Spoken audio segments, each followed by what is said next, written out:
Calibrating your GTA 5 installation loop can help ensure a smoother gaming experience. Follow these steps to properly calibrate your installation. Step 1. Check system requirements. Ensure your computer meets the minimum system requirements for GTA 5. This includes checking your CPU, GPU, RAM, and available disk space to avoid performance issues. Step 2. Update graphics drivers. Visit the website of your graphics card manufacturer NVIDIA, AMD, or Intel and download the latest drivers. Installing the latest drivers can improve game performance and fix bugs related to graphics. Step 3. Verify game files. If you are using a platform like Steam or Epic Games, use the built-in feature to verify the integrity of the game files. This process will check for any missing or corrupted files and replace them.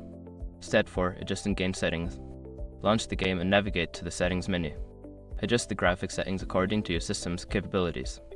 Lowering settings like shadows and textures can help improve performance. Step 5. Restart and test. After making the necessary adjustments, restart your computer and launch GTA 5. Test the game to see if the installation loop issue is resolved and ensure that it runs smoothly. By following these steps, you should be able to calibrate your GTA 5 installation effectively. Enjoy your gaming experience.